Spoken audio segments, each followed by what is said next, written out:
Panoorin nyo ito mga idol, inuuwi 2 beses pinabagsak ng patabang Pinoy sa Japan. Talagang tulog na isugod sa ospital.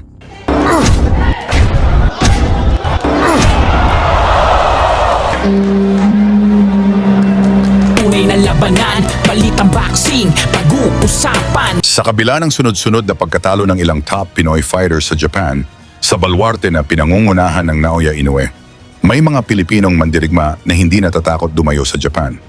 At isa sa nagpatunay nito, ang tubong Cotabato, si Arnold Garde. Dumayo ang kampo ni Garde sa Japan para harapin ang pinsan mismo ni Inoue, si Yuga Inoue.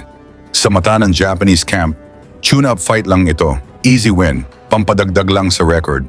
Pero nagkamali sila dahil Pinoy ang kanilang ginawang pang-warm-up. Hindi rin basta-basta si Yuga Inoue, isang Japan champion, at itinuturing ng fans na susunod sa yapak ng monster. Sa laban na ginanap sa Edion Arena, Osaka, halos lahat laban sa Pinoy. Referee, judges, crowd, puro Hapon.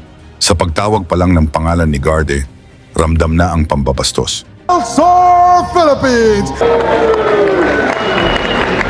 Kaya alam ni Garde, iisa lang ang paraan para manalo, ang patumbahin ang kalaban. Bago yan, pa-like at subscribe na lang kasama ang bell. Malaking tulong yan sa aming mga content creator. Round 1, walang atrasan, banggaan agad. Si Guard, kalmado, pero halatang may dalang panganib. Si Yuga naman, todo suporta ng crowd.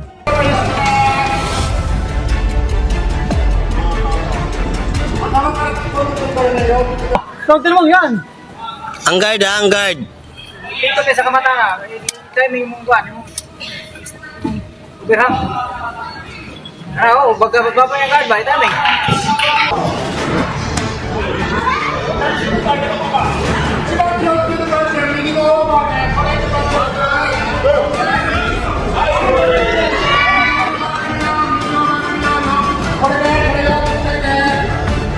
Lapitan mo. Arribas yo, arribas yo, arribas ka. Haribas. Lapitan mo. Haribas. Arribas yo. Haribas. Lapitan mo. Taas. Na. I-timing, beran, beran. Good! Lapit. Good! Nice. Lapit.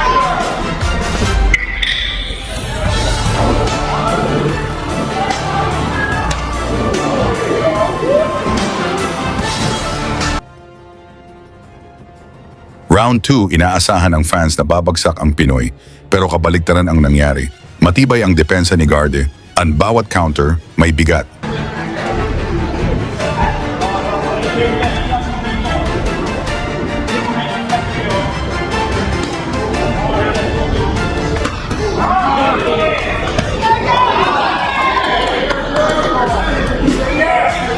Kanang bigas mo kamot yo. Sa ulo ha, timing sa ulo. Ang arribas mo yung timing. Gitna. Yan. Ubirhang. Ubiran. Haribas. Oh. Na.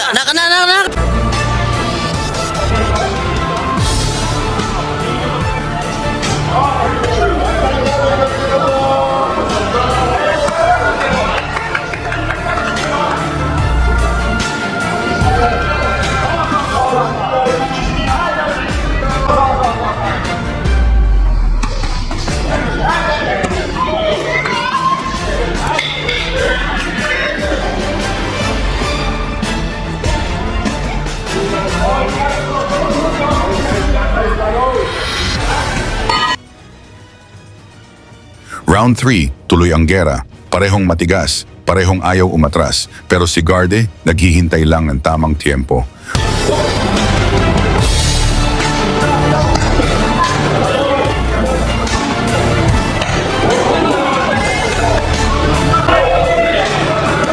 Arribas ka. Haribas.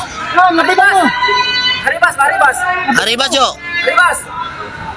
Lapitan mo. Taas. Na. I-timing, beran. Go!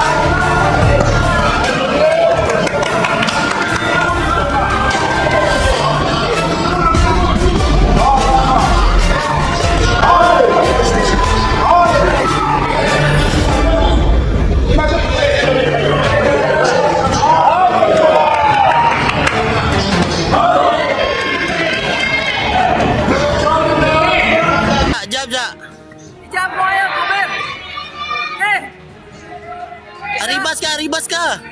Kaya kayo nagpunta.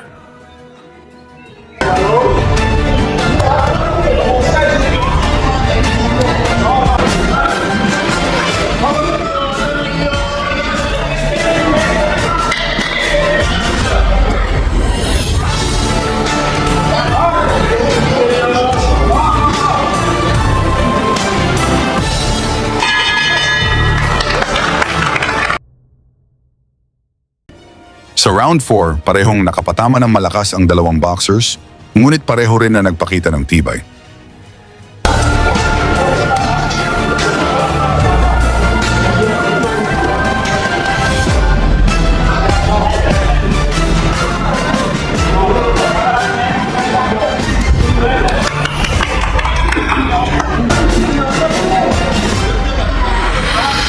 Wala, timing lang.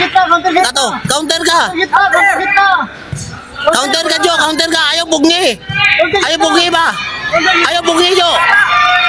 Ayaw bugni! Counter ka ba? Sumbag ka!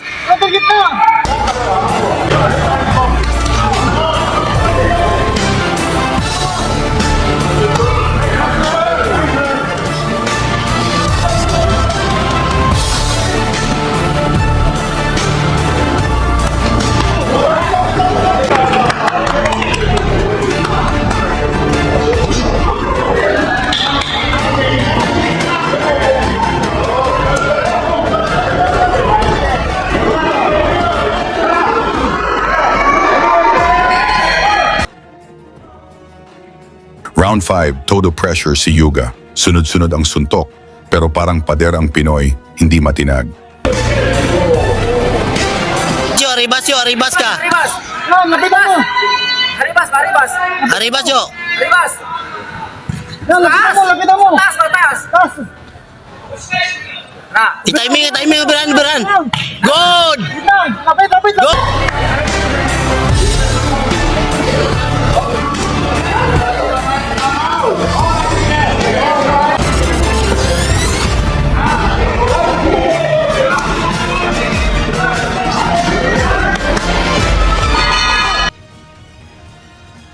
Round 6, umatake na itong si Inoue, gusto ng pabagsakin ng ating Pinoy, ngunit nagpakita din ng tibay si Kabayan. Tap mo kayo, Ruben!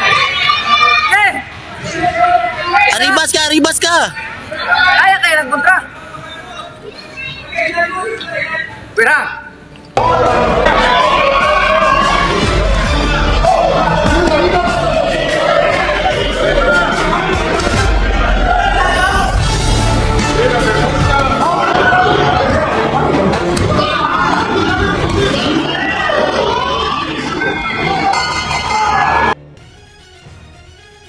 At pagdating ng round 7, dito nagbago ang lahat.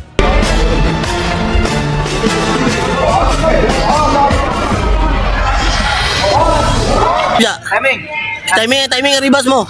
Timing arribas mo! Kaya lang sumbag!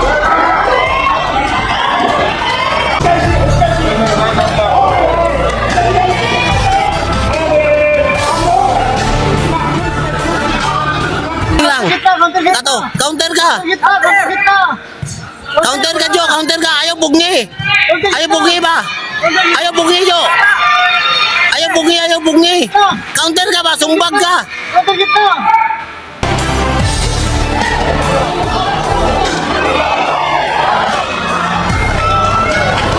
Isang malinis na suntok. Tumama. Bumagsak si Yuga Inoue, sinubukan pang tumayo, pero hindi na kaya. Pumasok ang referee, itinigil ang laban. Knockout victory para kay Arnold Guard. Tahimik ang buong arena. Nagulat ang Japan. Ang inaasahan nilang future champion, bumagsak sa harap nila at agad pa itong naisugod sa ospital. Ngayon, ano ang masasabi ninyo sa laban na ito? Pag-usapan natin yan sa baba at isama ang inyong lugar para makita natin kung hanggang saan na umabot ang suporta ng mga Pilipino sa ating mga boxer. Lagi niyong sundan, huwag magpapahuli. Pag-usapan ni bakbakan, balita niya at laban. Mga Pinoy na di nagpapagapi. Salamat sa mga suporta na lagi nandyan.